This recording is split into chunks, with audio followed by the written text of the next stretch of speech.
Helen, can you tell me a little about your immediate family? My immediate family? What's an immediate family there? Your immediate family are your parents and your siblings. My parents and my siblings?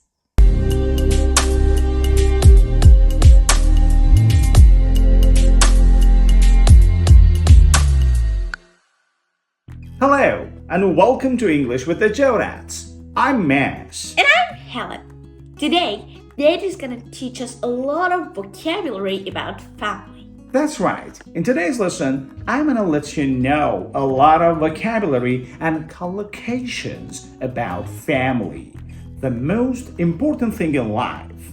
Ready, guys? Let's get started. First, we have immediate family. Your parents and your siblings are your immediate family.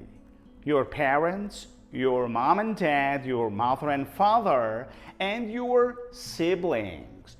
Your brothers and sisters, your siblings. Your parents and your siblings are your immediate family. Your immediate family includes your closest members, your parents, your mom and dad, your siblings, brothers or sisters, your spouse, your wife or your husband, and your kids, your children. Helen, can you tell me a little about your immediate family? My immediate family? What's an immediate family there? Your immediate family are your parents and your siblings. My parents and my siblings? Mm-hmm. My parents are my mom and dad. That's right. But what siblings? Brothers and sisters? Very good. That's right. Your siblings are your brothers and sisters. Now tell me, darling, how many siblings do you have? How many brothers and sisters do you have? You know, Dad, I'm an only child. I have no siblings, no brothers, no sisters. Then we have extended family. Your extended family, your uncles, aunts, cousins, great uncles, great aunts, great grandfather, great grandmother, great grandparents.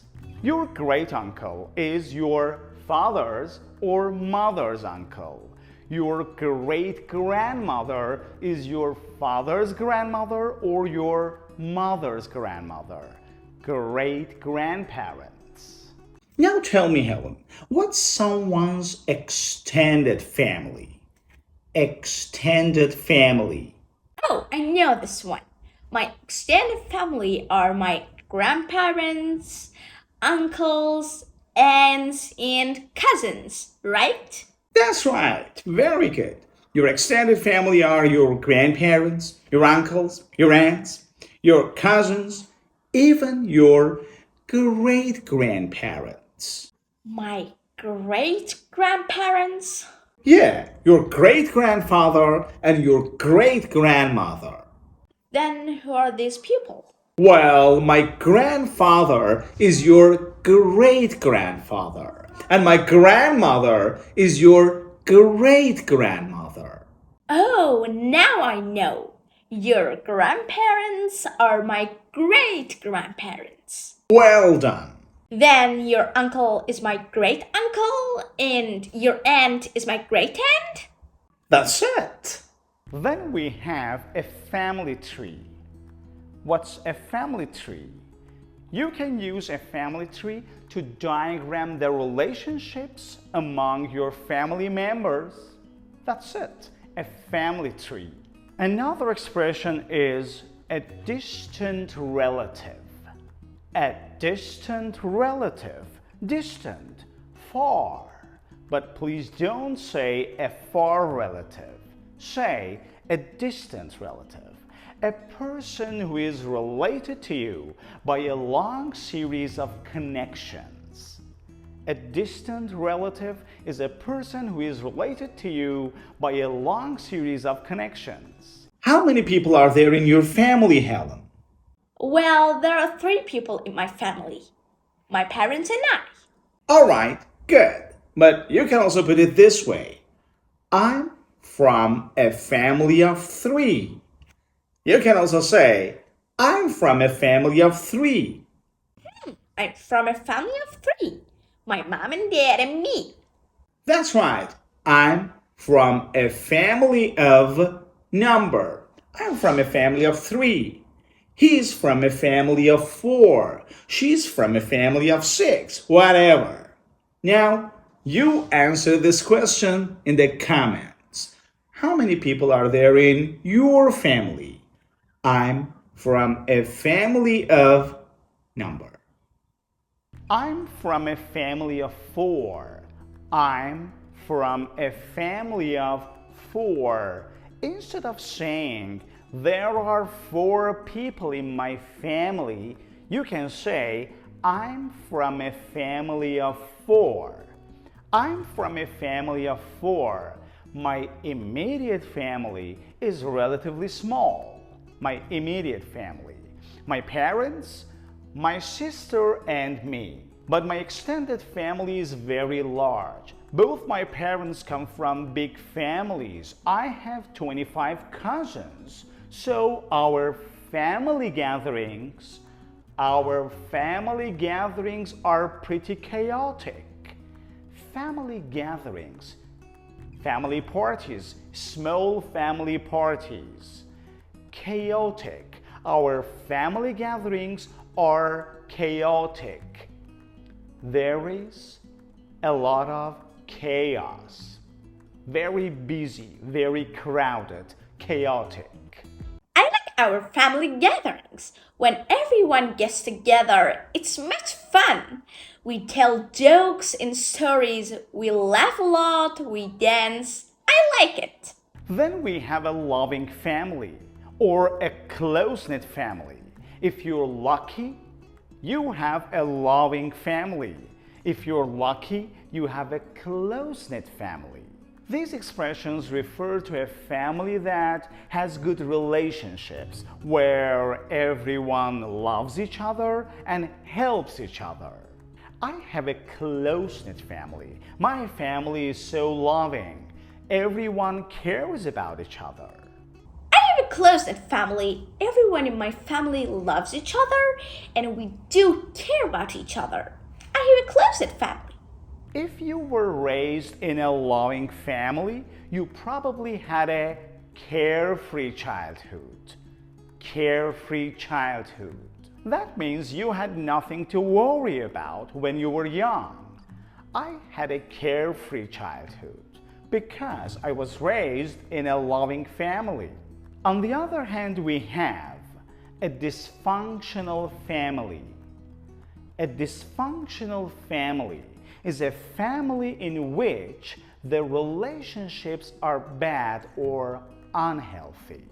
If the children in these families, in dysfunctional families, experience abuse, poverty, or problems with the law, we can say they had a troubled childhood, a carefree childhood, and on the other hand, a troubled childhood. Then we have sibling rivalry. A sibling rivalry, competition and arguments among sisters or brothers. Sometimes some sisters or brothers argue with each other a lot, or there is a little competition among sisters or brothers. It is called sibling rivalry. For example, there has never been a sibling rivalry between my sister and I because we had a stable upbringing. A stable upbringing. A stable upbringing describes a childhood that is stable and secure, with parental support and consistent guidance. Upbringing is a noun, and the verb is bring up. Bring up. I had a stable upbringing. My parents brought me up in a stable way. Bring up. I was brought up in a loving family. I was brought up in a loving family. Or I had a stable upbringing. Then we have a family resemblance. A family resemblance. When there is a family resemblance, the members in a family look like each other. People say that there is a family resemblance between my mother and me. There is a family resemblance. There is a striking resemblance between my mother and me. We look like each other. We are similar. There's a family resemblance between Daddy and I. We look like each other. Is there a family resemblance between you and a member of your family? A striking resemblance means you look like each other a lot. You look like each other a lot. There is a striking family resemblance. And the last one for today's lesson is the phrasal verb take after. I take after my father.